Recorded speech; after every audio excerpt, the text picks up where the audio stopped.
الحمد لله رب العالمين قل اللهم مالك الملك تؤتي الملك من تشاء وتنزع الملك ممن تشاء وتعز من تشاء وتذل من تشاء بيدك الخير إنك على كل شيء قدير صدق اللہ العظیم. غوث اعظم بمنے بے سرو ساما مددے قبلِ دین مددے کعبہ ایمان مددے انتظار کرم تست من عینی را اے خدا جویو خدا بینو خدا دا مددے بغیر نعمتیں بانٹتا جس سمت وہ ذیشان گیا ساتھ ہی منشی رحمت کا قلم دان گیا لے خبر جلد کے غیروں کی طرف دھیان گیا میرے مولا میرے آقا تیرے قربان گیا آہ وہ آنکھ کے ناکام تمنا ہی رہی ہائے وہ دل جو تیرے در سے پر ارمان گیا دل ہے وہ دل جو تیری یاد سے معمور رہا سر ہے وہ سر جو تیرے قدموں پہ قربان گیا اور انہیں جانا انہیں مانا نہ رکھا غیر سے کام للہ الحمد میں دنیا سے مسلمان گیا. آج کی یہ محفل 26 جنوری کے موقع پر پیغام اسلام اور ملک کی آزادی سے متعلق انعقاد پذیر ہے. حضرت مولانا عدنان صاحب نے مجھے جس عنوان کے حوالے سے اشارہ دیا ہے میں اسی پر کچھ معروضات پیش کرنا چاہوں گا. اللہ تعالیٰ کی بارگاہ میں دعا ہے کہ اللہ تبارک و تعالیٰ مجھے حق کہنے اور آپ سب کو حق سن کر اس پر عمل کرنے اور اسے عام کرنے کی توفیق عطا فرمائے.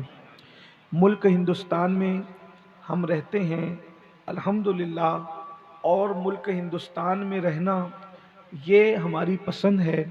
ہم اپنی پسند سے اپنے اس ملک میں رہتے ہیں، ورنہ اللہ کی زمین بہت بڑی ہے اور روز اول سے اس ملک سے ہم نے محبت کی ہے. محبت نہیں بلکہ ہم نے اس سے عشق کیا ہے. ہم نے اس زمین سے عشق کیا ہے کیونکہ یہ زمین عشق و محبت کی زمین ہے. یہ محبت پیار کی زمین ہے. یہ محبت رواداری کی زمین ہے. یہ محبت الفتوں کی زمین ہے. یہ زمین نکہتوں کی زمین ہے. اس زمین کو اللہ نے بڑی زرخیزی عطا کی ہے. یہ زمین حیا کی زمین ہے. یہ زمین جو ہے وہ ایک دوسرے کے ساتھ حسن سلوک کی زمین ہے. اس زمین کو اللہ نے پسند کیا ہے. اس زمین کو اللہ کے رسول نے پسند کیا ہے. میں آپ کو بتاؤں، آپ ہندوستان سے اسلام اور مسلمانوں کا اتنا گہرا تعلق ہے اور اتنا پرانا اور قدیم رشتہ ہے. جب لوگ رشتے کی اہمیت نہیں جانتے تھے اس وقت سے اس زمین سے ہمارا رشتہ ہے. جب لوگ انسانیت سے ناواقف تھے اس وقت سے اس زمین سے ہمارا رشتہ ہے. اس لیے کہ ہم مسلمانوں کا عقیدہ یہ ہے کہ دنیا کا پہلا انسان جسے حضرت آدم علیہ السلام کہتے ہیں وہ سب سے پہلے ہندوستان کی سرزمین پر تشریف لائے. مسلمانوں کے اکثر محققین کا یہ قول ہے کہ ہندوستان کی سرزمین پر پہلا انسان حضرت آدم علیہ السلام کی شکل میں اس زمین پر آیا. جنت سے انسان نکلتا ہے اور ہندوستان میں قدم رکھتا ہے. اس کا مطلب یہ ہے قدرت کا انتخاب جو ہے ہندوستان کی سرزمین ہے. اللہ جہاں چاہتا اس زمین پر آدم کو اتار دیتا، لیکن حضرت آدم علیہ السلام کو اللہ نے ہند کی زمین پہ اتارا. اب یہاں ایک اشارہ دے کر آگے بڑھنا چاہتا ہوں. اہل عشق اس کو یوں کہتے ہیں اس لیے کہ جب کہیں سے سواری چلتی ہے، توجہ کرنا، جب کہیں سے سواری چلتی ہے تو جو سب سے قریب اسٹاپ ہوتا ہے وہاں پہلے مسافر اترتے ہیں. تو جنت سے مسافر چلا اور زمین ہند پہ اترا. اس کا مطلب یہ ہے جنت سے ہندوستان کا رشتہ بڑا قریب کا رشتہ ہے.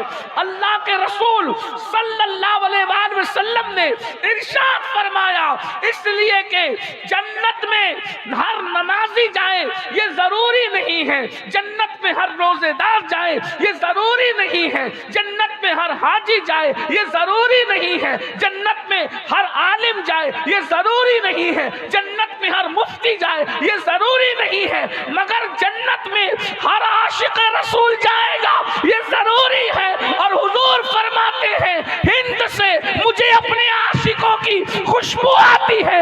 اقبال کہتے فرماتے ہیں میرے عرب کو آئی ٹھنڈی ہوا جہاں سے، میرا وطن وہی ہے، میرا وطن وہی ہے۔ ہندوستان کی سرزمین، حضرت آدم علیہ السلام زمین پر آئے تو سب سے پہلے نور محمدی کی زیارت جس زمین کے ٹکڑے نے کیا، کیونکہ آدم علیہ السلام اپنی پیشانی میں نور محمدی لے کر آئے تھے، تو سب سے پہلے روئے زمین کے جس ٹکڑے نے نور مصطفیٰ کو دیکھا ہے پیشانی آدم میں، وہ ہندوستان کی سرزمین ہے۔ غور فرمائیے گا، پھر آدم علیہ السلام کی جب توبہ قبول، جب آدم علیہ السلام زمین پہ تشریف لائے تو آپ نے یہاں وحشت دیکھی، اندھیرا اندھیرا دیکھا، تو اندھیرے میں دل نہیں لگتا تھا کیونکہ جنت میں اجالا تھا، تو اللہ نے حضرت جبریل سے فرمایا کہ جاؤ آدم کے قریب کھڑے ہو کر اذان پڑھو، تو حضرت جبریل نے آدم کے قریب کھڑے ہو کے اذان پڑھی۔ ابھی یمن، شام اور عرب اذان کے نام سے ناواقف تھے، سب سے پہلی اذان کی آواز اگر کہیں گونجی ہے تو وہ ہندوستان کی سرزمین ہے۔ اندازہ فرمائے یہ ہند کی زمین ہے، ہندوستان کی زمین بڑی قیمتی زمین ہے، اور اللہ کی نگاہ میں بھی یہ زمین منتخب ہے، رسول اللہ کی نگاہ میں بھی یہ زمین منتخب ہے۔ خود اللہ کے رسول علیہ الصلوۃ والتسلیم نے جو ہے اس زمین کی جڑی بوٹیوں کی تعریف فرمائی ہے، اگر سے ان حدیثوں کی جو ہے وہ سند پر اور ان حدیثوں کی جو ہے وہ اسناد پر محققین نے ضعف کا حکم لگایا ہے، لیکن آپ جانتے ہیں جو اہل علم ہے کہ فضائل اعمال میں جو ہے وہ ضعیف روایتیں مقبول ہیں، اس اعتبار سے میں اس کو پیش کر رہا ہوں۔ اللہ کے رسول علیہ السلام کے اقوال بیان کیے جاتے ہیں کہ ہندوستان کی جڑی بوٹیوں میں اللہ نے شفا رکھا ہے۔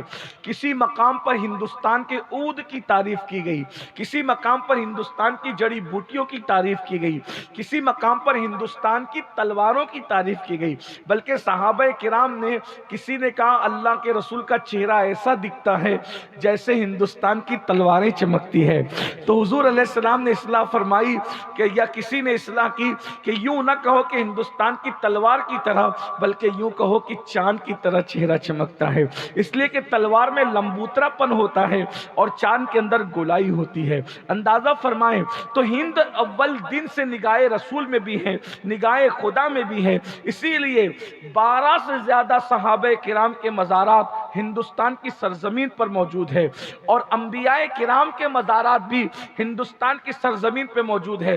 تقریباً 150 کتابوں کے اندر یہ بات لکھی ہوئی ہے کہ اللہ اکبر، حضرت آدم علیہ السلام کے حقیقی سگے بیٹے یعنی بالکل قریب کے بیٹے حضرت سیدنا شیس علیہ السلام کا مزار ہندوستان کی سرزمین پر ہے۔ 150 کتابوں کے اندر یہ بات لکھی ہوئی ہے، اندازہ فرمائیں۔ اسی طرح حضرت مجدد الفسانی شیخ احمد سرہندی رحمۃ اللہ علیہ نے کئی انبیاء کرام کے مزارات کا تذکرہ ہندوستان کی سرزمین پہ کیا۔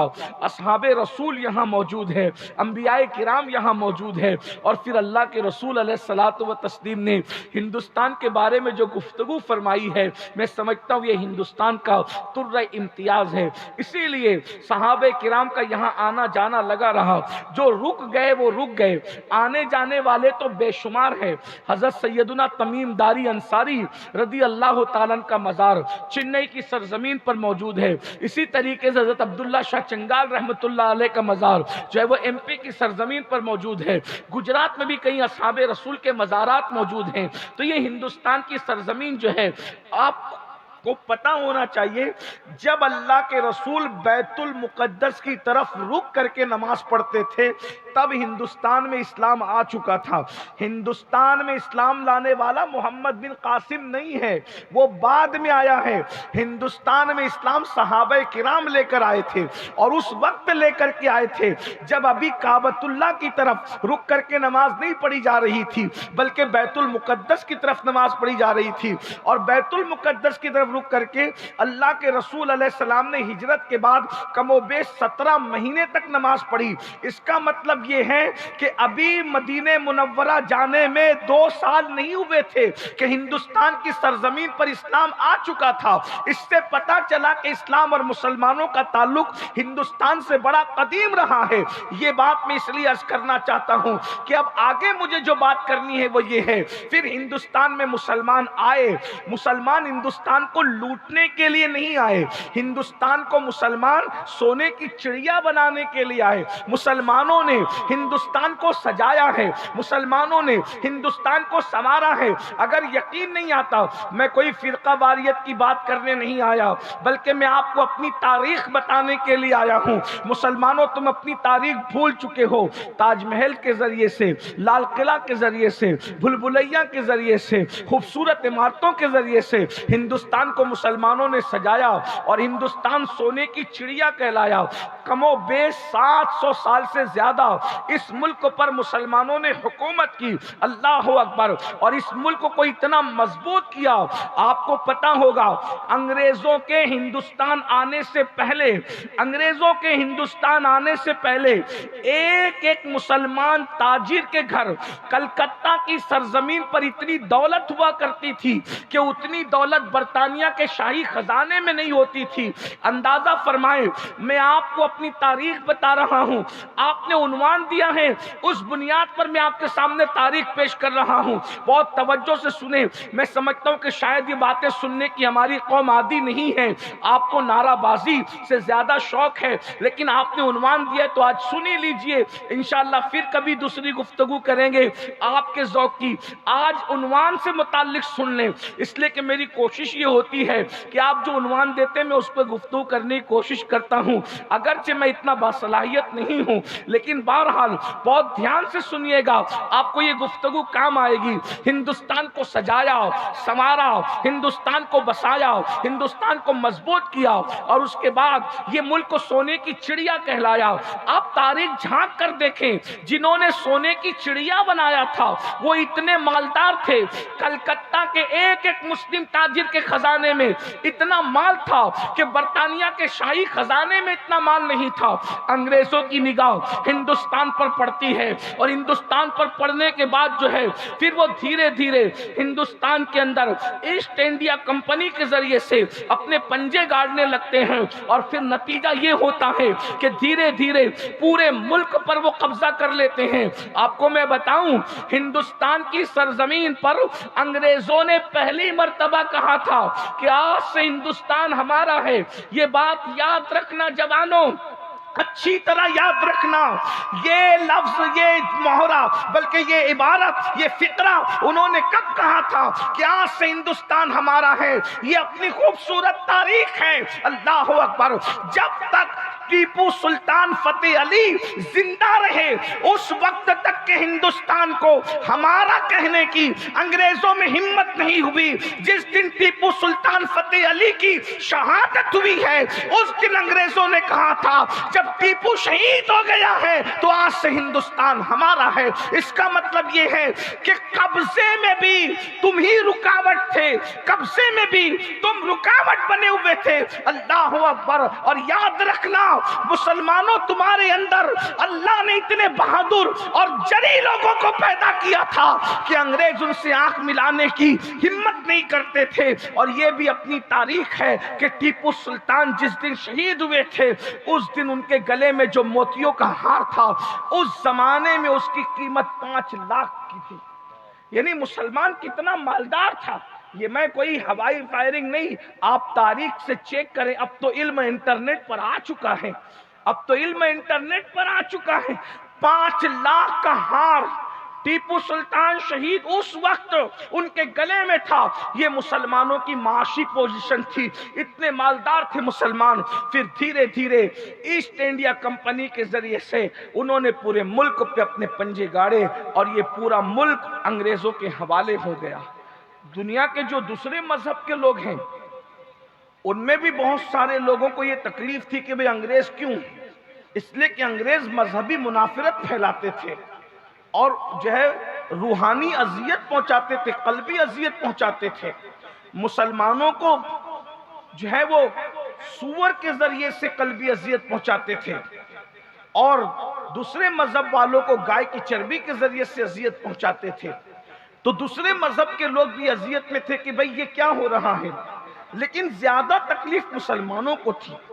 اس کی وجہ یہ مسلمانوں کے فیور میں نہیں کہہ رہا ہوں، تاریخ بتا رہا ہوں۔ مسلمانوں کو زیادہ تکلیف اس لیے تھی کہ ان کے ہاتھ سے ملک گیا تھا، بادشاہت تو مسلمانوں کی تھی نا، تو مسلمانوں کے ہاتھ سے ملک گیا تھا، اس لیے مسلمانوں کو تکلیف زیادہ تھی۔ اور چونکہ اللہ اکبر اس ملک میں مسلمان جو علماء تھے، کیونکہ علماء کی بڑی تعداد تھی، وہ یہ محسوس کر رہے تھے کہ انگریز مذہبیت کی ایسی جو ہے وہ تعصب چلا کر کے لادینیت یا عیسائیت کو لانچ کرنا چاہتا ہے، تو وہ اپنے ملک اور اپنے ایمان کو بچانے کے لیے کوشش کر رہے تھے۔ اس سلسلے میں علماء نے 1857 میں پہلی مرتبہ کوشش کی۔ پہلی مرتبہ کوشش یہ تھی کہ دلی کی جامع مسجد میں جمعہ کی نماز کے بعد انگریزوں کے خلاف جہاد کا فتویٰ پڑھا گیا کہ انگریزوں کو ملک سے نکالا جائے اور انگریزوں سے جنگ کی جائے اور انگریزوں کا خاتمہ کیا جائے۔ آپ کو پتہ ہونا چاہیے، اللہ اکبر، 1857 میں دلی کی جامع مسجد میں جمعہ کے دن ہزاروں لوگوں کے سامنے جو انگریزوں کے خلاف فتویٰ پڑھا گیا، اس فتویٰ پڑھنے والی ہستی کو دنیا آج بھول چکی ہے، آج فراموش کر چکی ہے۔ وہ کون تھا جس نے انگریزوں کے خلاف جنگ اور جدال کا فتویٰ پڑھا تھا؟ اس ہستی کو دنیا علامہ فضل خیر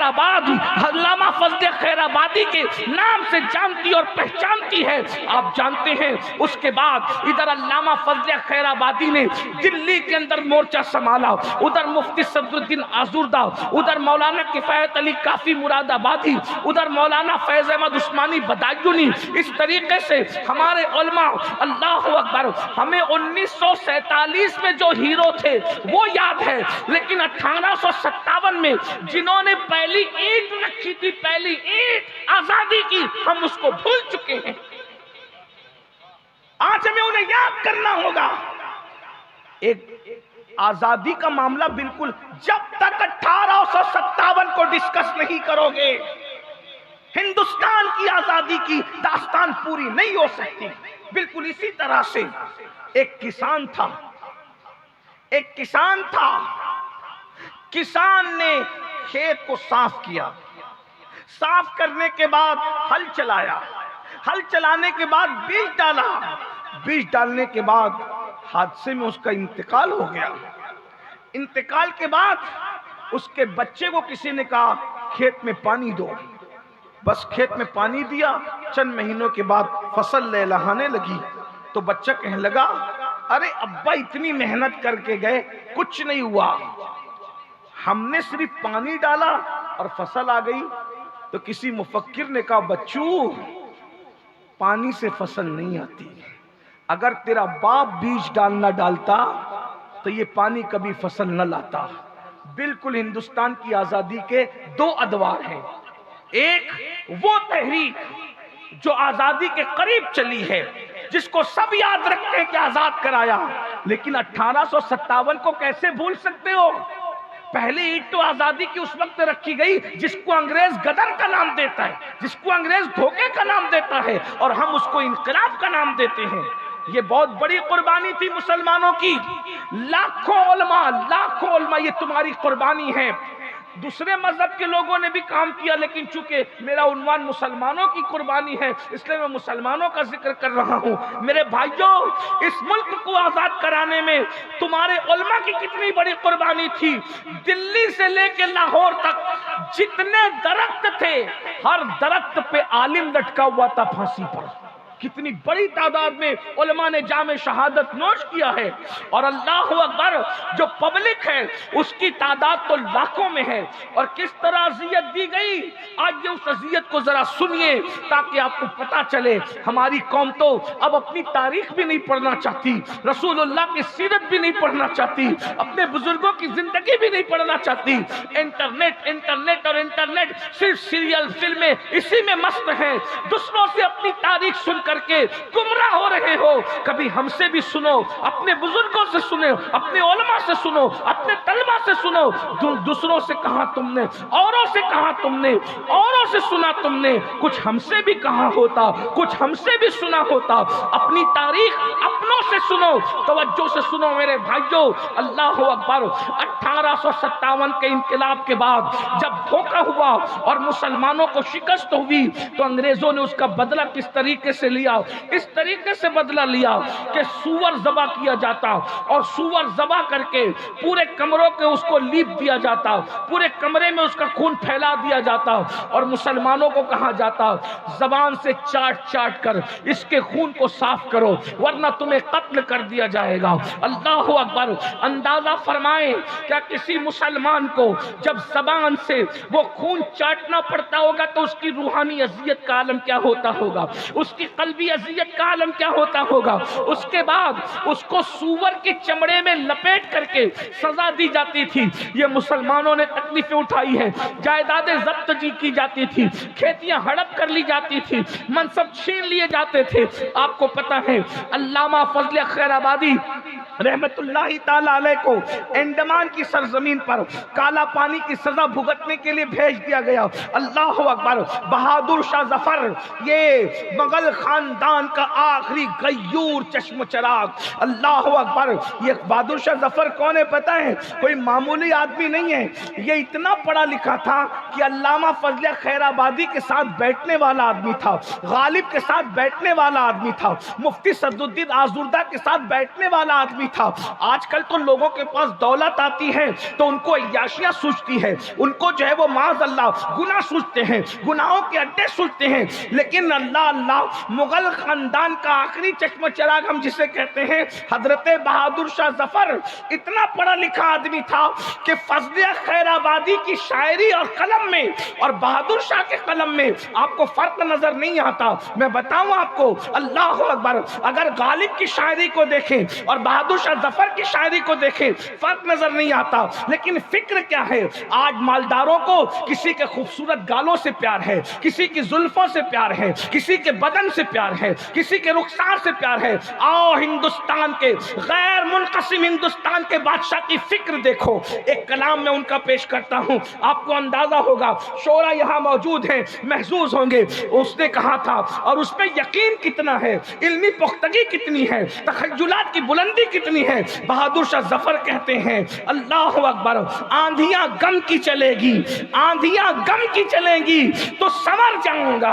آندھیوں سے لوگ بکھرتے ہیں، یہ بہادر شاہ ظفر کا یقین ہے، کہہ رہے ہیں آندھیاں غم کی چلیں گی تو سنور جاؤں گا۔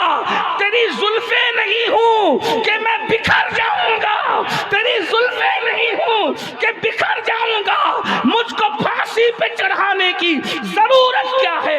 مجھ کو پھانسی پہ، بادشاہ کی فکر دیکھو، مجھ کو پھانسی پہ چڑھانے کی ضرورت کیا ہے؟ میرے ہاتھوں سے قلم چھین لو مر جاؤں گا، میرے ہاتھوں سے قلم چھین لو مر جاؤں گا۔ یہ بادشاہ کی فکر ہے۔ میرے